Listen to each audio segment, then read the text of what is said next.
ஏன் இப்படி வசைப்படுகிறார்கள்? நான் அவர்களிடத்தில் ஒன்றும் கேட்கவில்லை. கேட்டாலும் ஒரு சைக்கிள் கூட தரமாட்டார். ஏதோ 4 கூட்டங்கள் பேசி என்னுடைய நாட்களை நகர்த்தலாம் என்று பார்த்தால் என்னுடைய வயிற்றில் அடிப்பது மாதிரி என்னுடைய நிகழ்ச்சிகளை ரத்து செய்தது எனக்கு மிகுந்த வலியை தந்தது. நீர் வழிப்படும் புனை போல் ஆரியூர் முறை வழிப்படும் என்பது சங்க இலக்கிய பாட்டு, கணியன் பூங்குன்றன் எழுதிய பாட்டு. நான் ஒரு தெப்பம்தான். என்னுடைய திசை தீர்மானிப்பது தண்ணீர். இன்றைக்கு என்னுடைய திசையை தமிழக வெற்றி கழகத்தின் தலைவர் தம்பி விஜய் தீர்மானித்திருக்கிறார். நான் தாவைக்காவில் என்னை இணைத்துக் கொண்டேன். வணக்கம். தமிழக வெற்றி கழகத்தின் மதிப்பிற்குரிய தலைவர் தம்பி விஜய் அவர்களை சந்தித்து பொன்னாடை அணிவித்து நீயும் முதல்வராகலாம் என்கிற புத்தகத்தை கொடுத்து தாவைக்காவில் இன்று என்னை நான் இணைத்துக் கொண்டேன். 6 ஆண்டு காலம் எந்த அரசியல் கட்சியிலும் என்னை இணைத்துக் கொள்ளாமல் திராவிட இயக்கத்தின் சொற்பொழிவாளர் என்று சொல்லி பெரியார் அண்ணா லட்சியங்களை பேசி வந்த நான் இன்றைக்கு தாவேக்காவில் இணைத்துக் கொண்டு நாடு முழுக்க தாவேக்காவினுடைய ஒரு பிரச்சாரகனாக பவனி வர தம்பி விஜய் என்னை அனுமதித்திருக்கிறார். என்னை பார்த்த நிமிடத்தில் நான் உங்கள் ஃபேன் என்று சொல்லி அவர் சொன்ன நிமிடத்தில் நான் மெய்சிலிர்த்து போனேன்.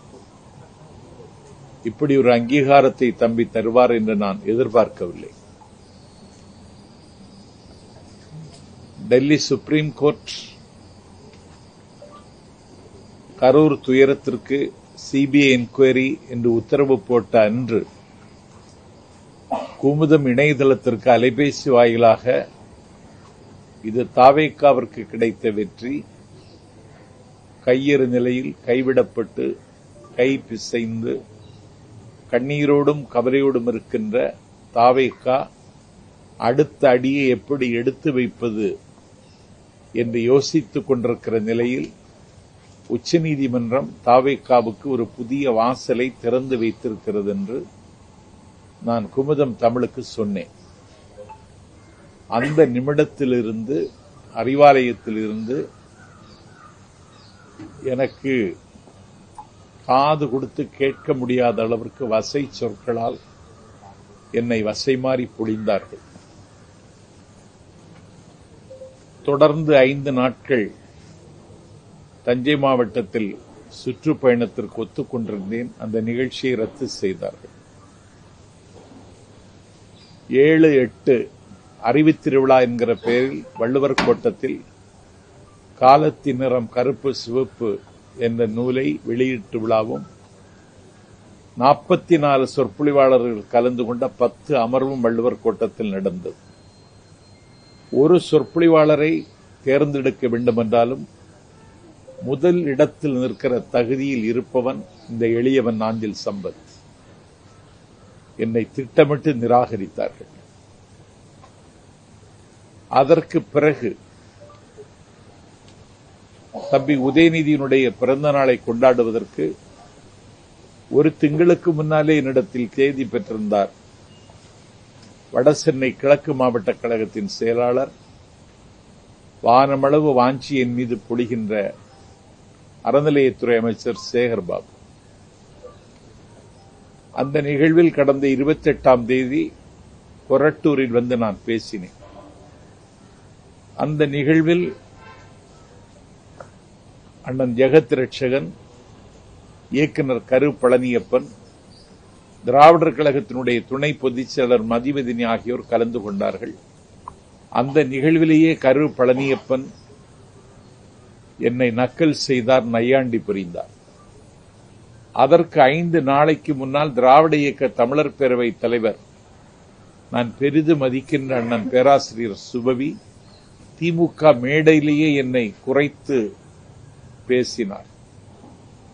நான் மனதளவில் உடைந்து போனேன். ஏன் இப்படி வசைப்படுகிறார்கள்? நான் அவர்களிடத்தில் ஒன்றும் கேட்கவில்லை. கேட்டாலும் ஒரு சைக்கிள் கூட தரமாட்டார்கள். எந்த பரிந்துரைக்கும் நான் அவர்களிடத்திலே போய் நிற்பதும் இல்லை.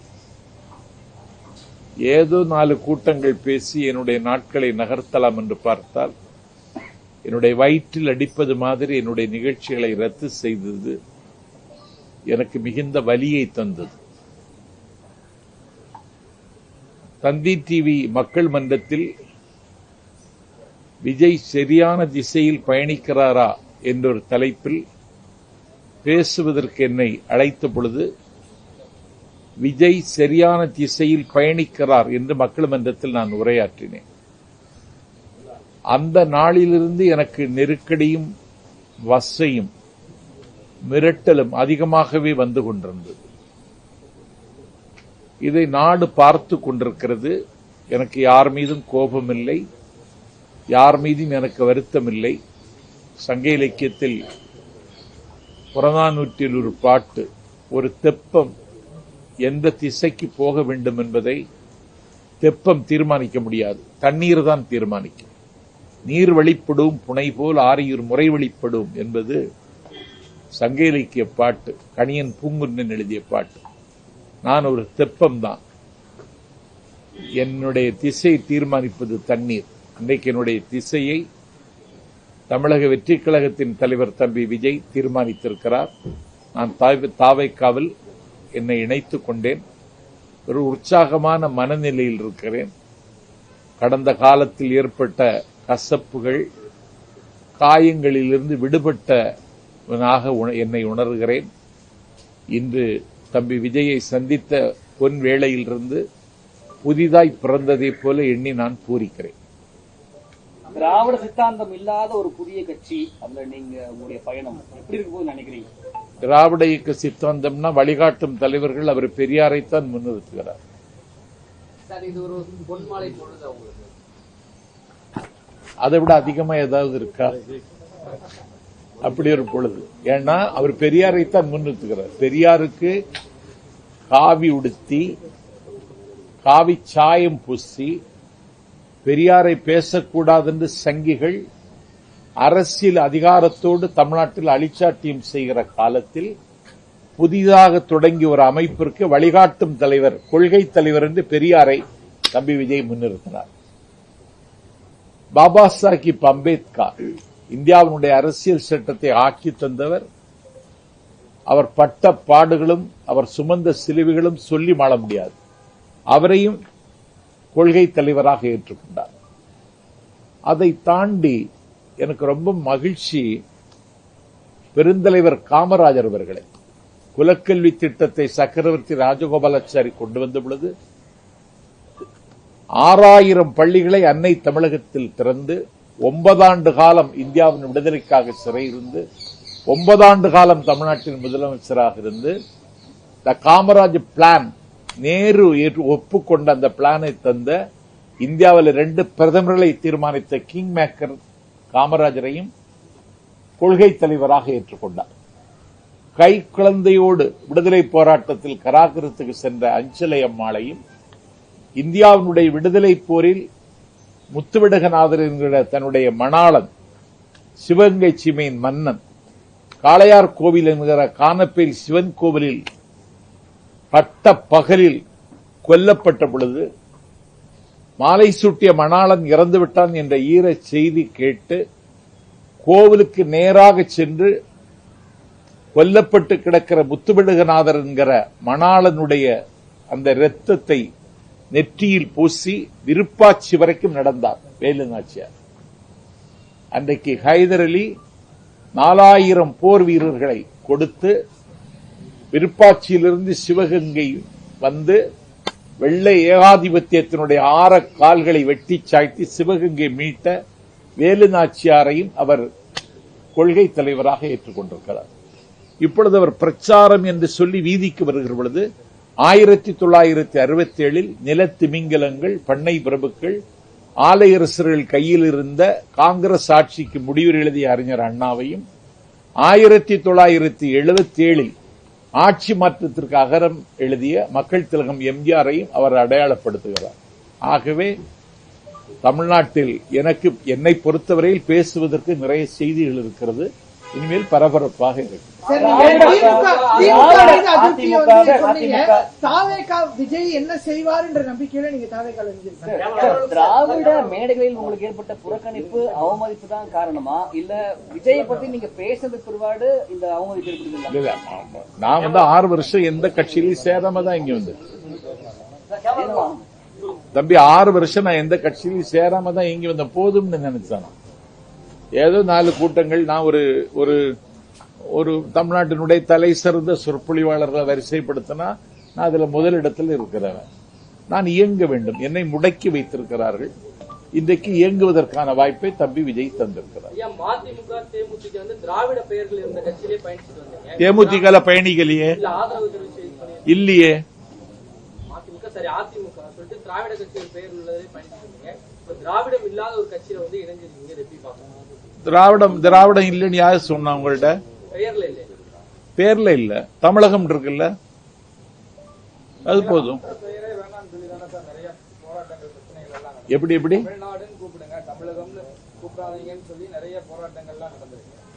இல்ல, அவர் கட்சிக்கு தமிழக வெற்றி கழகம்னு பேர் வச்சிருக்காரு. தமிழ்நாட்டில் ஒரு குழப்பம் இருக்கு.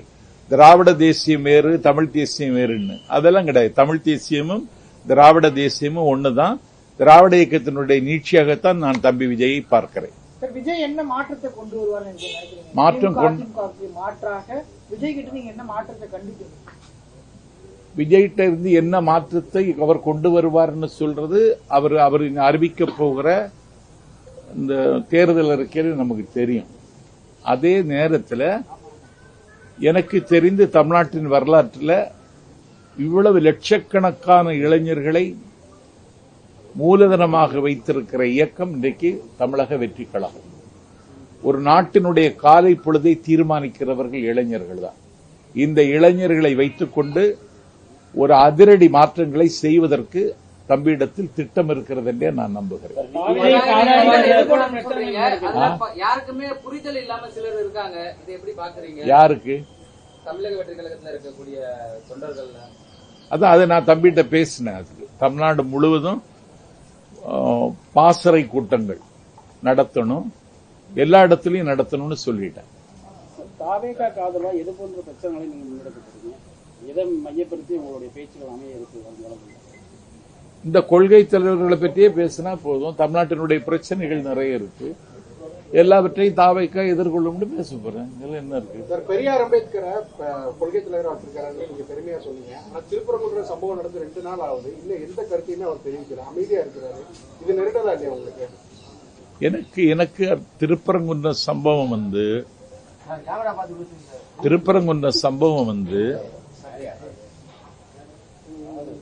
ஏன் விஜய் பேசலன்னு நான் அவர்கிட்ட கேட்கல.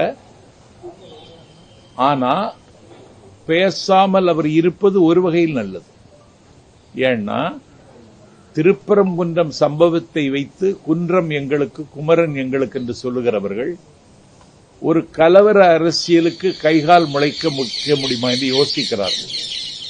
இதுல ஒரு தரப்புக்கு ஆதரவாகவோ ஒரு தரப்புக்கு எதிராகவோ கருத்து சொல்லாமல் இருப்பது விஜயை பொறுத்தவரையில் அவருக்கு நல்லது. எது சரின்னு நினைக்கிறாரோ அதை சொல்லணும். எது சரி, அமைதியாக இருப்பது ஒரு வகையில் நல்லதுன்னு நான் நினைக்கிறேன். ஆமா, இல்ல கொள்கை எதிரின்னு அவர் சொல்லிட்டாரு. அதுல அவர் காம்ப்ரமைஸ் ஒன்னும் ஆகுதுன்னு மாதிரி நான் நினைக்கல. நான் அவர்கிட்ட கேட்டேன், நீங்க பிஜேபிக்கு கூட ஒரு இணக்கமான போக்கு இருப்பதாக சொல்லுகிறார்கள். அப்படி ஒன்றும் இல்லை. அதிகாரத்தில் இருக்கிற கட்சி தேர்தல் இங்க நடக்க போகுது. அதனால இதை கூர்மையாக விமர்சிக்கிறேன். அதற்கு நேரம் வரும்பொழுது பார்த்துக் கொள்ளலாம். சார், கடந்த மாதம் திராவிட வெற்றி கழகத்துல தொடக்க கால கலந்துக்கிட்டு தொடங்கி வச்சீங்க. இப்ப இங்க ஜாயின் பண்ணிருக்கீங்க. அங்கேயே சேர்ந்துருக்கலாம் நீங்க. அப்படி திராவிட வெற்றி கழகத்தில் என்ன கூப்பிட்டாங்க, சத்யா வர முடியாதுன்னு சொல்லிட்டு தான் வந்தேன். அதுக்கான காரணம் சார் எது? அங்க சேராததுக்கான காரணம். அங்க சேராத என்ன இங்க இருக்கு? அங்க இல்லாதது என்ன இங்க இருக்கு? அங்க சேராததுக்கு காரணம் வேற இருக்கு. அதுல அது ஒரு பர்சனல் விஷயம், அது தேவையில்லை. திமுக அதிமுக ரெண்டு கட்சியிலுமே நீங்க இருந்திருக்கீங்க. அப்ப அந்த கட்சியிலிருந்து வெளியே வந்ததுக்கு அப்புறம் அந்த கட்சிகளை பத்தி விமர்சனம் பண்ணிருக்கீங்க. இப்ப தாவேக்கால இருந்துட்டீங்க. ஃபியூச்சர்ல இதை பத்தி விமர்சிக்க மாட்டேங்கிறது. எதை பற்றி விமர்சிக்க மாட்டேன்? தாவேக்கால வருங்காலத்துல இருந்து வெளியேறின பிறகு இந்த கட்சியும் தாவேக்கால இருந்து வெளியேற சொல்றீங்களா? வெளியேறினதுக்கு ரொம்ப நல்லா இருக்கு. மாட்டீங்கன்னு என்ன கட்சி? விமர்சனங்கள் வைக்கப்படுது தொடர்ந்து திமுக மதிமுக அதிமுக அப்படி இருக்கும்போது இந்த விமர்சனங்களை எப்படி பாக்குறீங்க? நான் திமுகவாகவே பிறந்தவன். என்னுடைய பேர் சம்பத், என்னுடைய அண்ணன் பேர் கருணாநிதி, என்னுடைய தம்பியின் பேர் ஸ்டாலின். நான் பயின்ற தென் திருவிதார் இந்து கல்லூரியில் மாணவர் திமுகவை தொடங்கியவன். குமரி மாவட்ட திமுக வரலாறு என்று பப்ளிக் ப்ராசிக்யூட்டர் தோப்பூர் சுப்பிரமணி எழுதிய புத்தகத்தில் எனக்கென்று சில பக்கங்கள் இருக்கிறது. மலையாளம் பேசுகிற குமரி மாவட்டத்தினுடைய மேற்கு பகுதியில் நிறைய கூட்டங்கள் நான் பேசியவன். 300 கூட்டங்கள் குமரி மாவட்டத்தில் மட்டும் பேசியிருக்கேன். திமுகவிலேயே தான் ஆயுள் முழுவதும் பணியாற்ற வேண்டும்னு நினைச்சேன். அண்ணன் வைகோவினுடைய இருப்புக்கு ஆபத்து வந்த நேரத்தில் நான் திமுகவிலிருந்து அவங்க என்ன வெளியேற்றல, நானாகவே வெளியேறினேன். அண்ணன் வைகோவின் தலைமையேற்று 19 ஆண்டு காலம் பணியாற்றினேன். என்னுடைய இருப்பை அவர் செறித்துக் கொள்ளவில்லை. அப்போது நான் வெளியேறினேன். அண்ணா திராவிட முன்னேற்றக் கழகம் எனக்கு ஒரு அடைக்கலம் தந்தது. ஏன்னா எனக்கு கொலை செய்கிற அளவுக்கு சில திட்டம் போட்டார்கள். அந்த அம்மாவிடத்தில் நான் போய் சேர்ந்தேன். அதற்கு பிறகு அவருடைய மறைவிற்கு பிறகு எடப்பாடி தலைமை நான் ஏற்றுக்கொள்ள விரும்பல. சசிகலா அம்மா கூட பயணிக்கலாம்னு நினைச்சேன். அதுக்கு முன்ன அவங்க செயலுக்கு போனாங்க. டிடிவி தினகரனுக்கு கூட கொஞ்ச நாள் பயணிச்சேன். அவர் திடீர்னு அம்மா மக்கள் முன்னேற்ற கழகம்னு என்னமோ சொன்னாரு. அண்ணாவும் இல்லை திராவிடமும் இல்லைன்னு வெளியேற, வேற ஒண்ணும் இல்லை. உங்களுடைய பயணம் தீர்க்கும் என்ன பொறுப்பு? நான் பிரச்சாரம் செய்யணும், எனக்கு வேற ஒண்ணும் இல்லை. என்னுடைய பயணத்தை நான் பிரச்சாரம் செய்தே வாழ்ந்தவன். அந்த வாய்ப்பு எனக்கு தரணும்னு தம்பிகிட்ட கேட்டேன். சார், இப்ப மதிமுக அதிமுக திமுக அப்படின்னு சொல்லி கட்சி மாறிக்கிட்டே இருக்கீங்க. நான் மாறலையே, அதுதானே இப்ப சொல்லிட்டு இருந்தேன் மாறலைன்னு. நான் கட்சி மாறல தம்பி. அதான் இணைந்திருக்கேன்னு சொன்ன. 6 வருடத்துக்கு பிறகு ஒரு கட்சியில் இணைந்திருக்கேன்னு சொன்னேன். அடுத்தடுத்து மாறிக்கிட்டே வர்றது தானே நம்ம எடுத்துக்கிற முடியும். இது இணைந்தது அப்படின்னு எப்படி எடுத்துக்கிறது? இணைந்ததுதான், மாறலையே. எப்படி எடுத்துக்கிறதுன்னு எனக்கு புரியலையே. நான் இன்னைக்கு தாவேக்காவில் இணைந்திருக்கிறேன். கட்சி மாறலன்னு சொல்றீங்க. மாறலையே. 6 வருட காலமாக எந்த கட்சியிலும் இல்லாதனா இன்னைக்கு சேர்ந்திருக்கேன். ஆரிய எதிர்ப்பு சனாதன எதிர்ப்பு பண்ற அளவுக்கு தாவேக்காவுக்கிட்டையும் விஜய்கிட்டையும் வல்லமை இருக்குன்னு நினைக்கிறீங்களா? ஏன்னா 70 ஆண்டு கால வரலாறு திராவிட வரலாறு தெரிஞ்சவர் நீங்க. ஆமா. புதுசா ஒரு கட்சி தொடங்க ஒரு நடிகர் விஜய், அவருக்கு வந்துட்டு பாஜக மாதிரி ஒரு சனாதன எதிர்ப்பு மாதிரியான சித்தாந்தங்கள்லாம் எதிர்க்க நினைக்கிறீங்களா? எனக்கு தெரிஞ்சு ஒரே நேரத்தில் 2 பவர் செக்டர் ஸ்டேட் அண்ட் சென்ட்ரல அவர் கேள்வி கேட்கிறார்.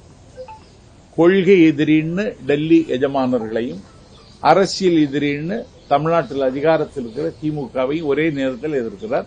இந்த துணிச்சலே நான் பாராட்டுறேன். எதிர்க்கிறாரு, ஆனா கேள்வி கேட்கறது இல்லையே, மௌனம் காட்டுறாரு நிறைய விஷயத்துல. ஏன் கேட்கிறாருன்னு அவர்கிட்ட கேட்கணும், நீங்க என்கிட்ட கேட்கக்கூடாது. நான் இன்னைக்கு தானே சேர்ந்திருக்கேன். பல்வேறு விமர்சனங்கள் இருக்கு. கொள்கையில் என்னன்னு தெளிவு பெறல அப்படிங்கிற மாதிரி நினைச்சாங்க. சாதி ஆணவ படுகொலை குறித்து ஒரு சரியான பார்வை அவங்களுக்கு இல்லை அப்படின்னு விஜய் அது கண்டித்தும் அறிக்கை விடல. அதை எப்படி பாக்குறீங்க? இத்தனை ஆண்டு காலம் திராவிட இயக்கத்தில் வந்து பயணிச்சிருக்கீங்க. சாதி ஆணவ படுகொலை நியாயப்படுத்தி இருக்காரா விஜய்? இல்ல, பேசாதும் மௌனம் எப்படி இருக்கு? இல்லையே, அப்படியெல்லாம் ஒண்ணும் இல்லையே. படுகொலை பேசல, அமைதியா இருக்கிறது சரின்னு சொல்லலாம். தவறை சுட்டி காமிக்காம அமைதியா இருக்கிறத சரின்னு எப்படி சொல்லலாம்? எப்படி எடுத்துக்கலாம்? தவறு அவர் சுட்டி காட்டணும்னு தான் சொல்றேன். சுட்டி காமிக்கல கடந்த காலங்கள்ல, அதை எப்படி பாக்குறீங்க?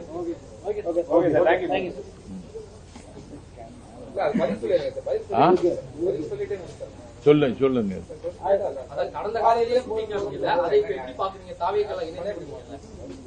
தாவேக்காவில் நான் இன்னைக்கு தான் இணைந்திருக்கேன்.